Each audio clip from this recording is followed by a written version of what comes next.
share ko lang po yung lesson na nakatulong sa akin, sa amin ni Mike last year. Yun po yung pagiging consistent at patience. It's easy to get caught up in the rush of making sales, but I learned that success comes with time. Hindi mo agad makukuha ang mga big opportunities. But when you're patient and consistent, you build momentum. Nawala. And then, dito na pala. So, you'll eventually be rewarded with the deals that align with all your efforts. At sa mga panahon na feeling natin or feeling ko na wala na akong energy, wala na akong oras, I always ask myself, why did I start? And that kept me going. Sometimes the key to success is just pushing through when you feel like giving up. So walang susuko. Balikan natin lagi yung biggest why natin. Kasi napakalaking bagay na meron talaga tayong biggest why para sila yung mag-drive or maging fuel natin sa mga ginagawa natin. Ako kasi talaga family ko, anak ko, yun talaga. Yun talaga yung fuel. And talagang ewan ko, bata pa lang ako, ang lagi talagang nasa isip ko, I was born to be rich. Hindi ako kontento sa buhay na meron ako. Hindi yun dahil sa hindi ako blessed or hindi ako masaya. Feeling ko lang I deserve more. Mas may maganda pang opportunity or buhay ang makukuha ko sa mundo ng real estate. And napaka-blessed ko sa Yesland. And syempre sa team ko, sa mga kay Mama Beth, kay Papa Jel, kay Broker Nikki, kasi nag-guide nila ako ng tama. Nag-guide nila kami ng tama. So, hindi naman po ako mapupunta sa pagiging top seller kung hindi dahil sa kanila. And napakahalaga po talaga na maging consistent tayo kasi yun po yung magiging fuel talaga natin para kumilos araw-araw, makipag-usap sa clients, mag-tripping. Dati po kasi last year, every Saturday lang po ako nag-tripping kasi nga mami ako, ganyan, dalawa yung anak ko, nag-school.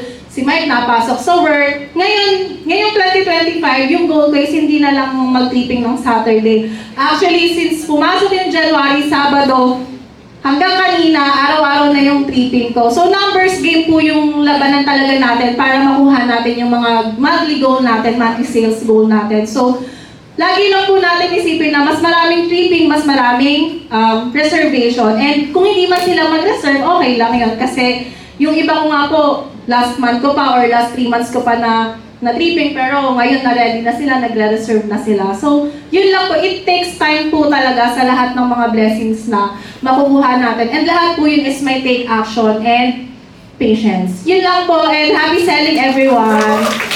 Ayan, hello po, Yesland family! So, ayan, alam niyo po ba yung lesson na nakuha ko from the previous month natin, yung fourth quarter is don't live with regrets. So, wag po tayo mabubuhay nang meron tayong panghihinayang. So, for example, ngayong 2025, yun yung ayoko nang dalhin. So, yung lahat ng nangyari sa 2024 na, for example po is, dapat ganito yung ginawa ko noong 2024. Dapat nagbenta ako ng RF4 units para yung mga reservation ko last year, marireceive ko rin yung commission ngayon. Yun yung ayokong dalhin. Yung mga panghihinayang kong ganon. So yun yung nagmamindset sa akin ngayon na sa bawat rejection ko din, ngayong January, sa mga tripping ko, may mga rejections ako, yun yung ayokong manghinayang doon sa mga clients na yun. Kasi pag nanghinayang ako, mawawala ako doon sa goal ko.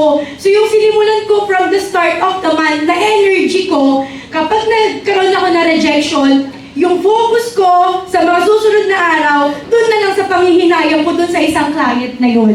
So, ayun yung ayokong madala for this 2025. So, let's start our 2025 na nakapokus po sa goals natin because kay Lord, nothing is impossible. Once again, I am Mommy R from Team Jerusalem. Happy New Year, everyone! Nagpapasalamat nga pala ako ngayong fourth quarter kasi ako pala yung top 1, hindi ko alam. Last ko nang nalaman nung kahapon na nag-meeting eh.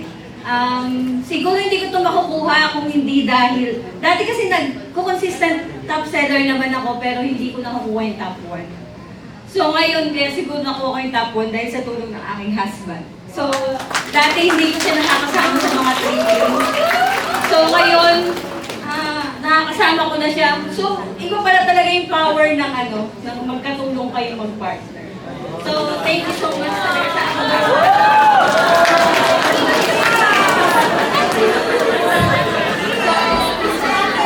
Ito na, kamusta ang 2024 natin? Kamusta rin yung started na 2025? Sige na ha. Na-reach nyo ba yung goal noong 2024, yung mga plans natin? Merong oo, merong hindi. Anyway, this 2025, face the fear tayo.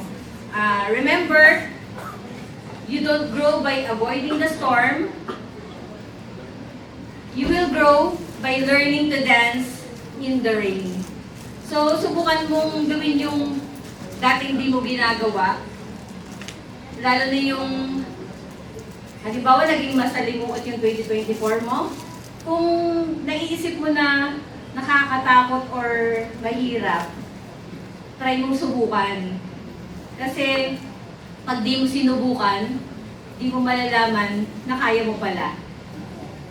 Kung dati hindi ka makabenta ng madami, try mo muna yung mga affordable na mga projects na madaling ibenta.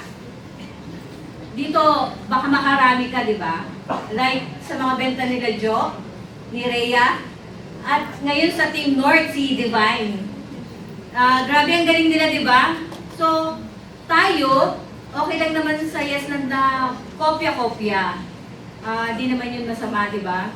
Ganun talaga sa kalakaran ng real estate. So ngayon, kapag nakapag-ipon ka na rin ng lakas, mag-fuel ka, try mo din mag-high-end. Aba, isang unit lang, ayos na, di ba? So, paano pa kaya kung dalawa o higit pa?